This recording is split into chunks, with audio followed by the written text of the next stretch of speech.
Hey friends, so I have a very wonderful guest visitor on our video today. Emmie wanted to be a part of our market update video, huh, Emmie? Yes. You want to talk about houses? Yeah? Okay, let's talk about houses. All right, so this is how the week ended last week in our 5 cities of Temecula, Menifee, Murrieta, Wildomar, and Lake Elsinore. I think I got them all. Sorry, I'm distracted by the cute baby. We had a total of 209 new listings, which was up 23.7% to the week prior. We had quite a few new listings at the market last week. That was actually really good. And I'll tell you, with the clients that I was out with last week, we did feel that. We had a few more options. Still definitely not where we would like to be for the buyers in regards to having an overflow of options, but still we were up, which is fantastic. In regards to accepted offers, we had a total of 206, which was down 5.1% to the week prior. And in regards to closed sales, we had 191, which was down 19.8% to the week prior. So great in regards to new listings. I think that we'll see accepted offers and closed sales be impacted positively with that over the next few weeks. But definitely not great with our accepted offers and our solds. Not to worry though, every week is a new week. Let's see what happens this week. I do want to talk about one thing really quick. So I want to talk to buyers for a moment, if I may.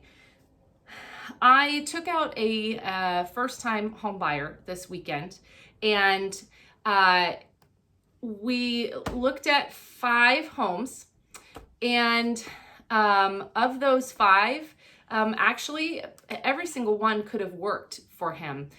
We ended up not writing offers on anything because he's just started, and you know, they worked, but they didn't wow him. And what I told him was, it's okay. It's okay to not get caught up and feel like you have to write an offer. It's okay to want to love the house. You know, I understand that if you're on a time crunch, you're going to have a totally different situation. Emily agrees. You agree? But you know, if you're not, and you're not in love with the house, just know that, have peace with that. Okay. You know, the other thing is too, a lot of what we're seeing right now is things are selling over asking, and sellers are asking you to remove appraisal contingency entirely. There was one home that had a great deal of potential. However, it needed a lot of work, honestly. It was a great potential, but it needed a lot of work. And when I initially spoke with the listing agent, we talked about numbers. The list price, honestly, maybe $5,000 more, I would say the house would probably appraise at, and I would pay if I was buying it myself.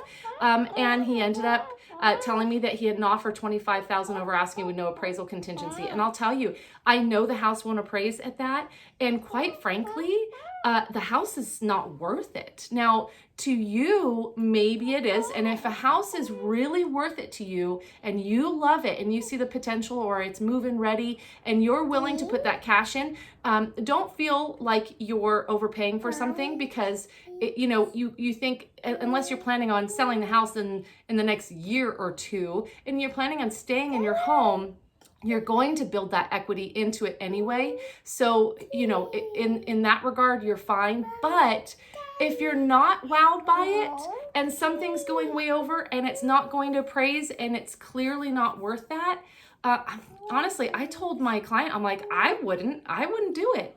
Don't get caught up in the craziness if something is not worth it to you. So anyway, I just wanted to share that with you. I hope that you have a fantastic week. Thank you for letting Emmie hang out with us. We're getting ready to start our day and just shooting our little market update video before we start. Emily, can you say goodbye to everybody? Can you say bye? Bye. Bye, everybody. We'll see you next week. Have a great week.